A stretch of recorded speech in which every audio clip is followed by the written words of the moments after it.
네, 오늘 이 저녁 시간 함께 읽을 하나님의 말씀 시편 39편 8절에서 13절까지의 말씀입니다. 시편 39편 8절에서 13절까지의 말씀 여러분들을 대표해 제가 읽도록 하겠습니다. 시편 39편 8절 말씀부터 읽도록 하겠습니다. 나를 모든 죄에서 건지시며 우매한 자에게서 욕을 당하지 아니하게 하소서. 내가 잠잠하고 입을 열지 아니함은 주께서 이를 행하신 까닭이니이다. 주의 징벌을 나에게서 옮기소서. 주의 손이 치심으로 내가 쇠망하였나이다.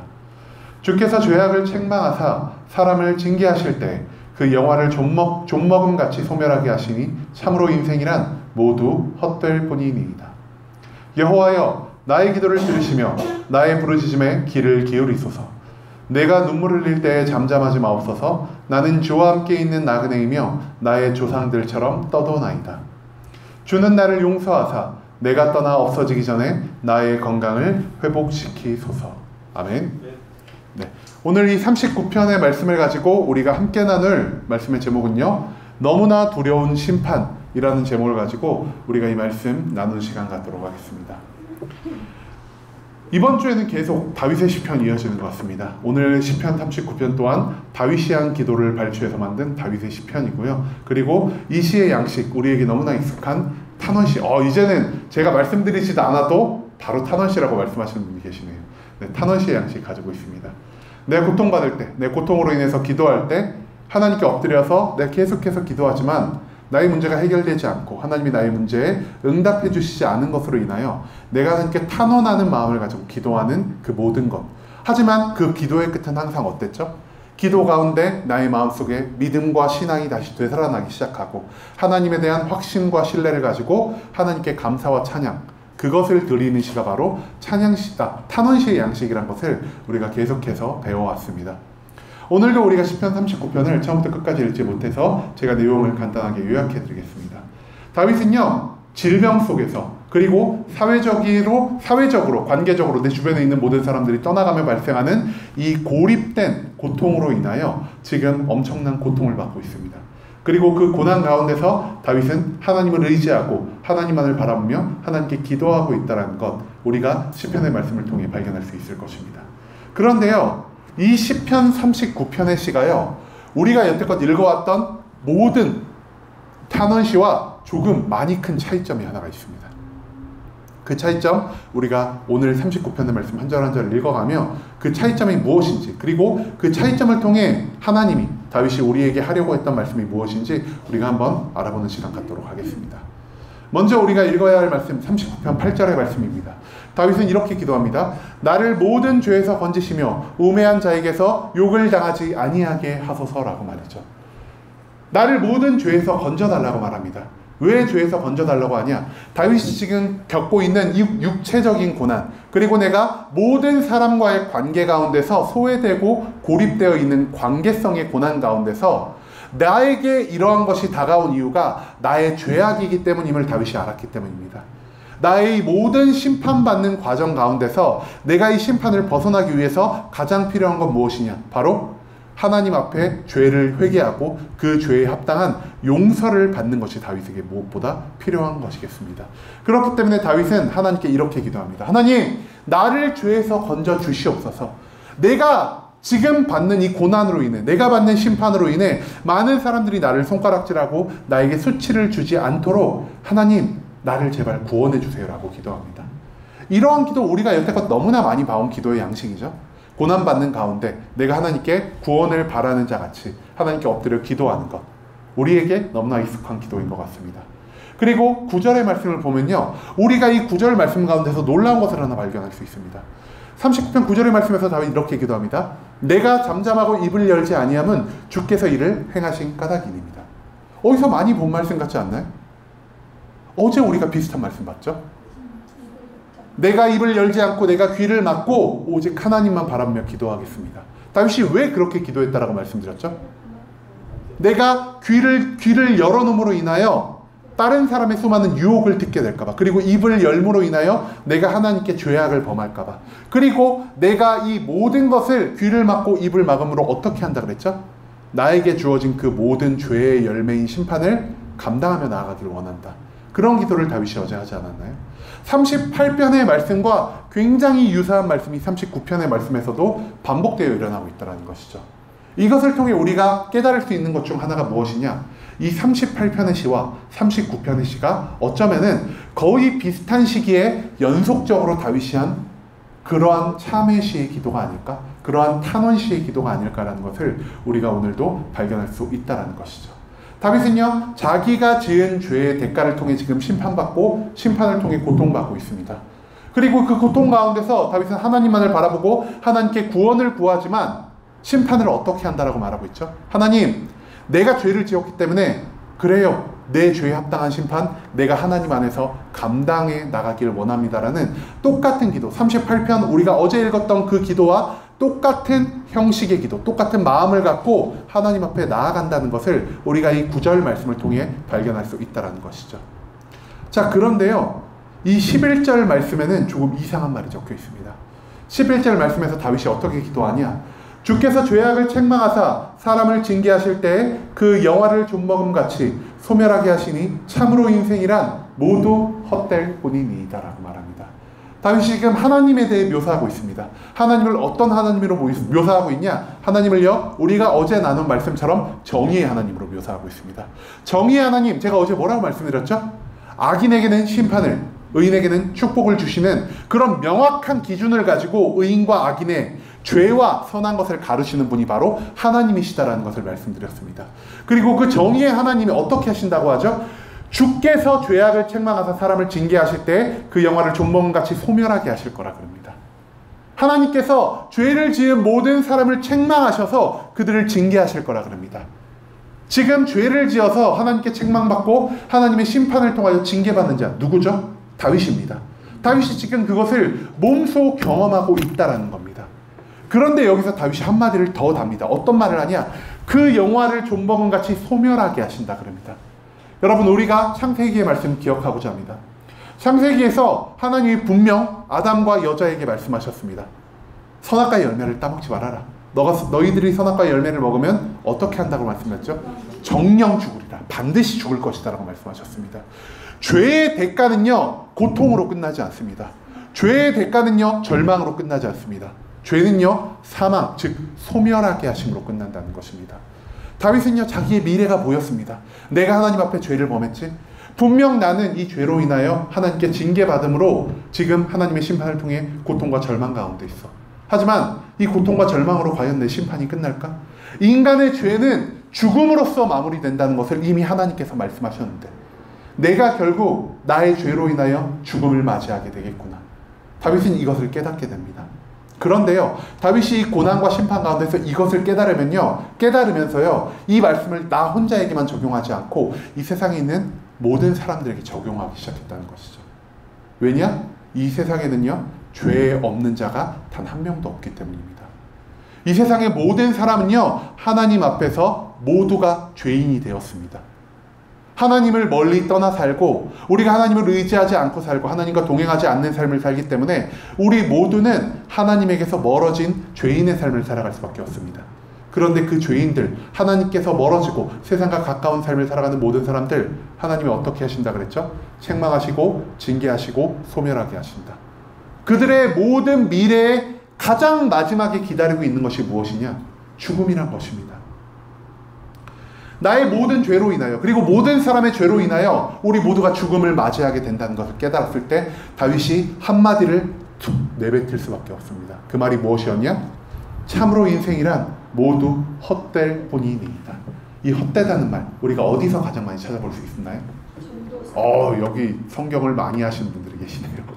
전도서의 말씀에서 이 헛되다라는 말을 너무나 많이 발견할 수 있습니다. 전도서에서 계속 강조하는 것은 무엇이죠?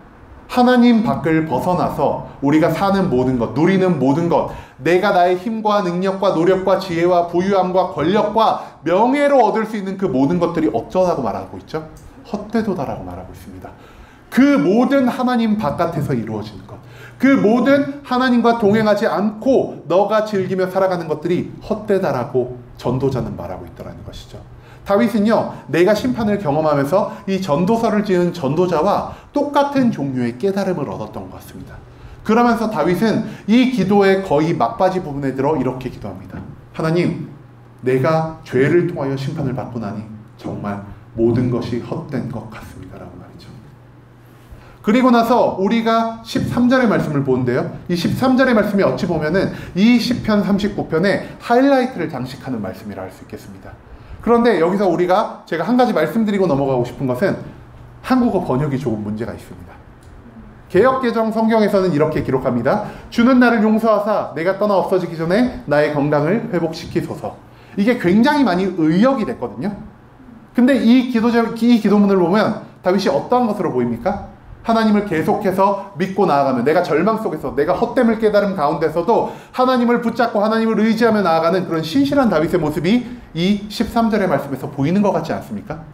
그런데 사실요, 이거를 제가 그래서 히브리어 성경을 한번 찾아봤습니다. 히브리어 성경에 어떻게 이것을 기록하고 있냐, 제가 적어온 게 있는데요, 이 적어온 걸 제가 2번 정도 여러분들께 천천히 읽어드리겠습니다.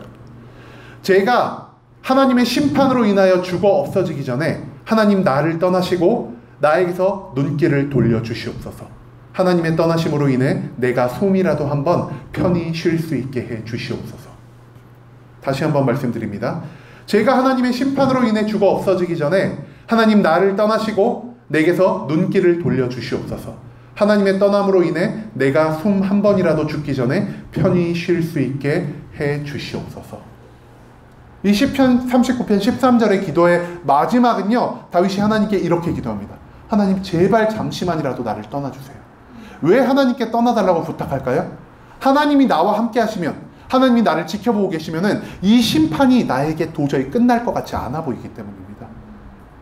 다윗은요, 앞서서 뭐라고 말했죠? 38편의 말씀에서도요, 그리고 오늘 39편의 기도의 중간까지 다윗은 이렇게 말했습니다. 하나님, 저요 시험 감당할 거예요. 하나님 안에서 이 시험을 끝까지 이겨내 보일 거예요 라고 당당한 자세로 심판을 맞이합니다. 그런데 이 기도의 마지막에 정말 그 심판의 고통이 클라이막스에 다다를 무렵에 다윗은 이렇게 기도합니다. 하나님, 잠시라도 좋으니까 나를 떠나주세요 라고 말입니다. 여러분, 이 말씀을 통해 우리가 깨달을 수 있는 건 무엇입니까? 다윗이 지금 경험하고 있는 심판이요, 인간의 힘으로 도저히 감당할 수 없을 만큼 무거운 것이라는 겁니다.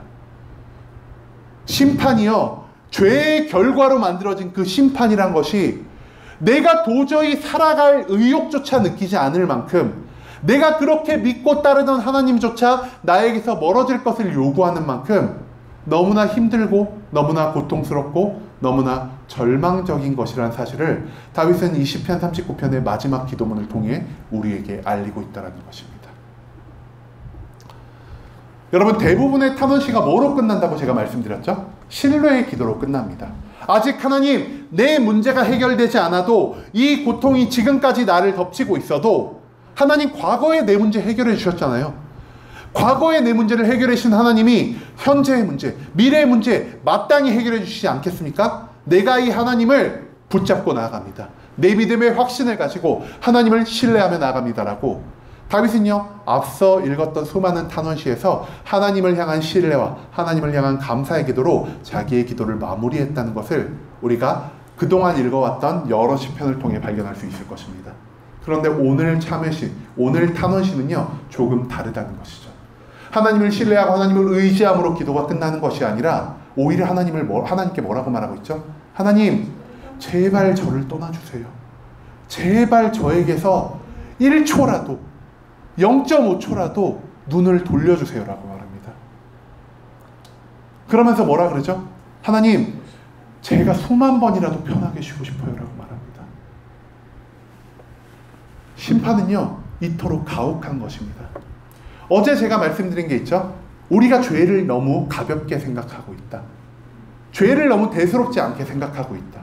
그렇기 때문에 내가 죄를 지었을 때 나는 이 죄로 인하여 심판받을 거라는 생각을 조금도 하고 있지 않다는 것을 말씀드렸습니다.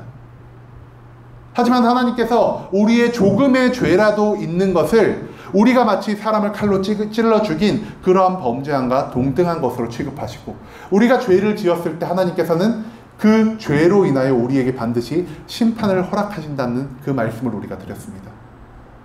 그리고 심판이 막상 나에게 처음 다가왔을 때, 그리고 내가 심판을 처음 얼마 동안 견뎌냈을 때 우리는 이런 생각을 하게 됩니다. 이 심판 너무 괴로워. 나에게 너무 힘든 것이야. 하지만 하나님이 나에게 새로운 힘을 주시고 지혜를 주시고 용기와 인내를 주신다면 내가 하나님 안에 이 모든 것을 이겨나갈 수 있지 않을까라는 이러한 생각을 우리가 하게 된다는 것이죠. 마치 시편 38편에 그리고 시편 39편 9절에 나온 다윗의 모습처럼 말입니다. 하지만 다윗이 맛본 것은요, 심판의 가장 작은 부분만을 맛봤던 것입니다.